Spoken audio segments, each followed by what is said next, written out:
첫째 부활과 둘째 부활의 시기. 첫 번째, 주 예수님 공중 재림과 동시에 부활한다. 데살로니가전서 4장 16절 말씀을 보면 주께서 호령과 천사장의 소리와 하나님의 나팔로 친히 하늘을 쫓아 강림하시리니 그리스도 안에서 죽은 자들이 먼저 일어나고. 고린도전서 15장 52절 말씀을 보면 나팔 소리가 나매 죽은 자들이 썩지 아니할 것으로 다시 살고 우리도 변화하리라. 자, 그래서 우리가 데살로니가전서 4장 16절 말씀과 같이 그리스도 안에서 죽은 자들이 먼저 일어난다는 이 말씀에 대하여 많은 교파와 교단 그리고 많은 교회들이 부활은 믿고 있지만 부활의 시기에 대하여 여러 가지 학설들을 주장하고 있는 것입니다. 자, 그 중에 첫 번째, 다니엘서 12장 2절 말씀에 근거하여 땅의 티끌 가운데서 자는 자 중에 많이 깨어 영생을 얻는 자도 있겠고 수욕을 받아서 무궁히 부끄러움을 입을 자도 있을 것이며. 자, 이 말씀을 가지고 그 선한 자와 악한 자가 같이 부활한다. 천년 시대 후에 같이 부활한다. 이렇게 주장하는 이들이 있는 것입니다. 자, 두 번째, 자, 천년 시대 전에 주님께서 지상재림 때 동시에 부활을 한다라고 주장하는 이들이 있어요. 세 번째, 대환란, 7년 대환란 중 전 3년 반 후에와 후 3년 반 초에 부활한다. 이렇게 주장하는 이들도 있습니다. 네 번째, 사람이 죽으면 즉시 부활하여 천국에서 산다. 이렇게 주장하는 이들도 있는 것입니다. 자, 그러나 우리가 분명히 알아야 될 것은 데살로니가전서 4장 16절 말씀과 고린도전서 15장 52절 말씀을 조합해 보면 분명히 주 예수님께서 공중에 재림하실 때 성도들의 그리스도 안에서 죽은 성도들의 부활이 있을 것을 분명히 증거하고 있습니다. 자, 예수님께서 부활하셨을 때 구약 성도들의 부활이 있었죠. 이것은 우리가 성경 원문과 그리고 킹제임스 버전에 보면은 부활의 열매들 이렇게 말씀하고 있어요. 자, 예수님께서 혼자 부활하신 것이 아니라 구약의 성도들도 함께 부활을 했기 때문에 부활의 열매들 복수로 나와 있는 것입니다. 공중 재림 시에 또 신약의 성도들이 부활하죠. 그래서 그리스도 안에서 죽은 자들이 먼저 일어난다는 것은 바로 신약의 성도들을 말하는 것입니다. 그리고 대환란 후에 7년 대환란에 순교당한 순교자들의 부활이 일어나는 것입니다. 자, 그래서 예수님께서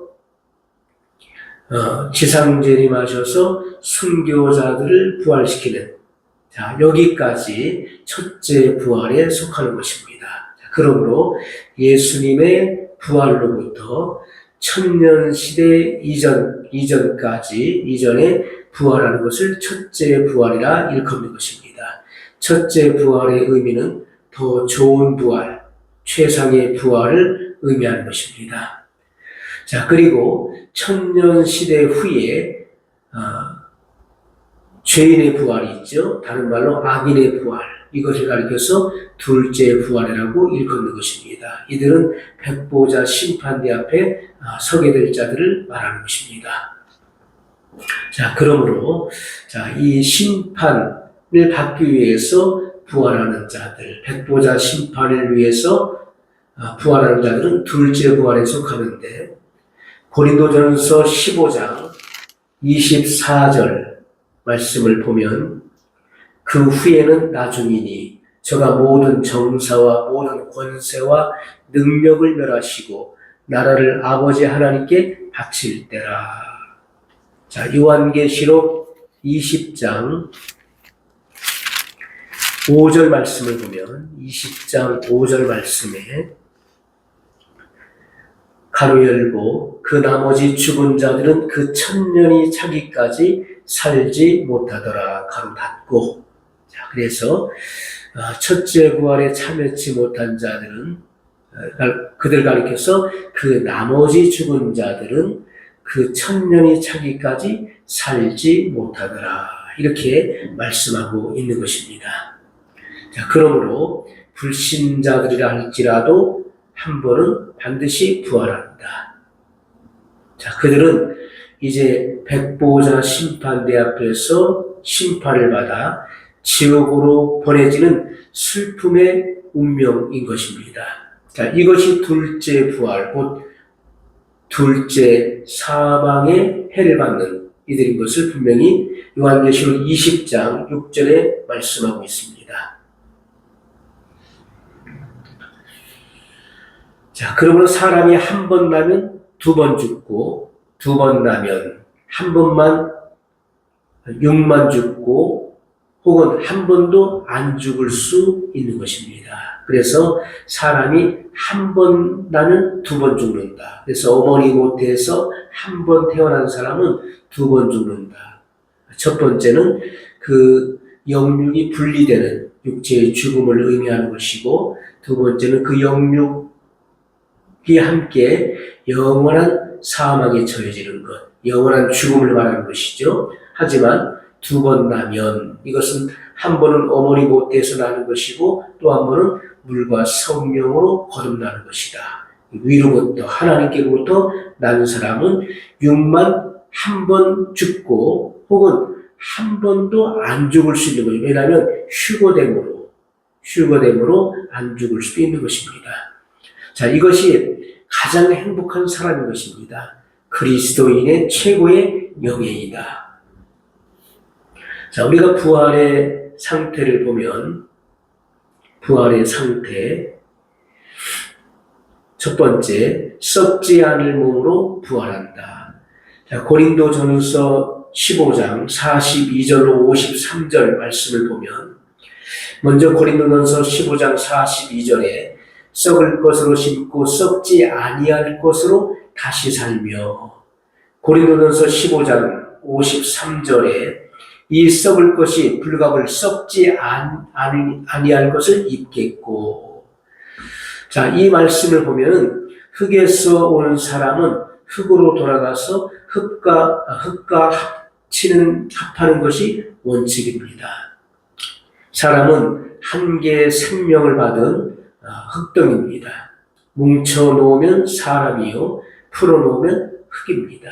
그러나 이 흙덩이 속에 불어넣은 코의 기운, 하나님께서 아담을 창조하시고 그 코에 생기를 불어넣으셨죠. 하나님의 호흡, 하나님의 영을 불어넣으셨다. 그래서 그 흙덩이 속에 불어넣은 그 코의 기운은 썩지 않는다.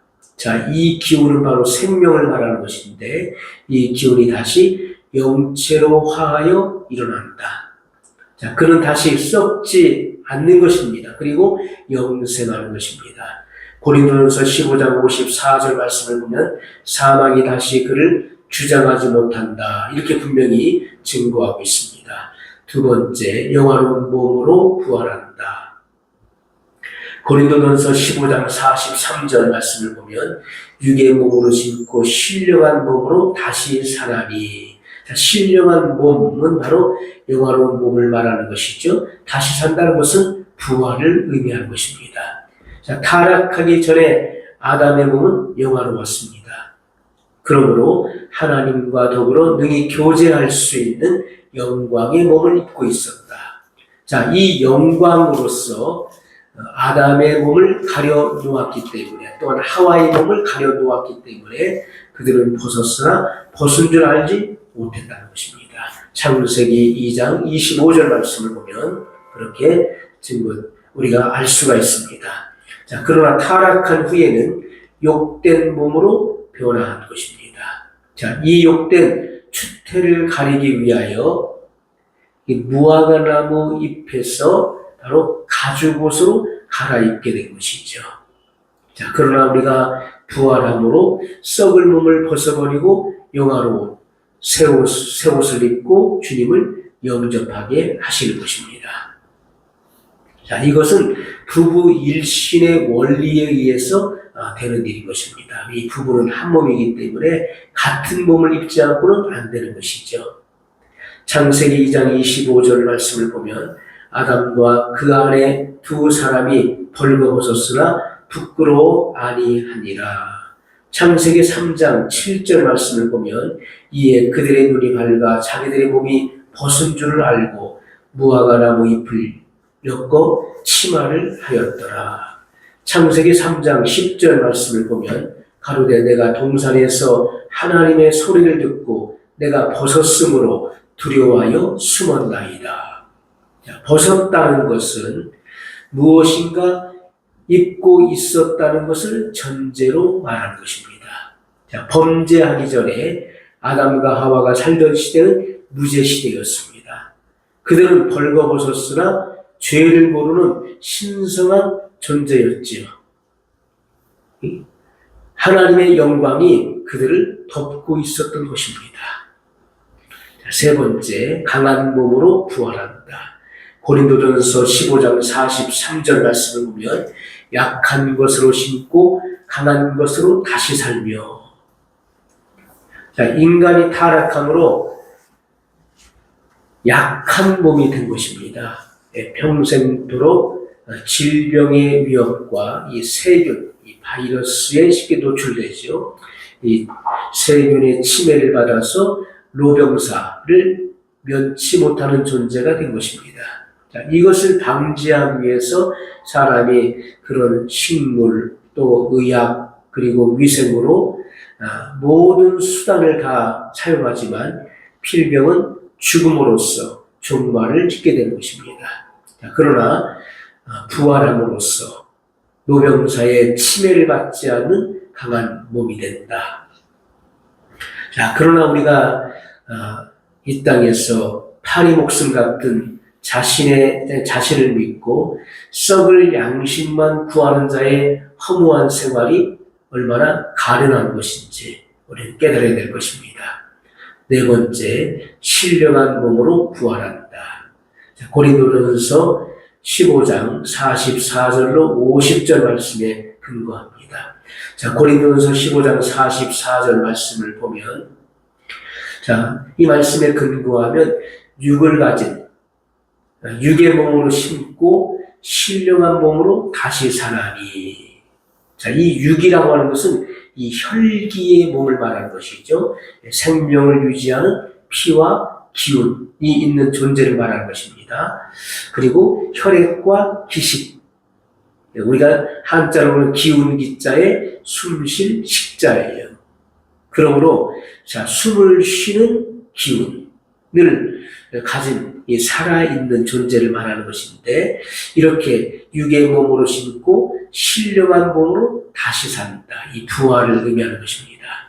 자, 혈기는 하나님의 나라를 얻지 못합니다. 자, 그래서 혈기는 하나님의 나라를 얻지 못하나니 이 세상은 혈기의 몸이 필요하지만 하나님의 나라는 신령한 몸이 아니면 들어갈 수가 없을 뿐만 아니라 우리의 신랑 되신 주 예수님께서 신령한 몸을 입고 계시기 때문에 우리도 신령한 몸을 입지 않으면 주님의 신부가 될 수 없는 것입니다. 이것은 부부 일신인 까닭입니다. 요한일서 3장 2절 말씀에 분명히 근거하여 말씀하고 있습니다.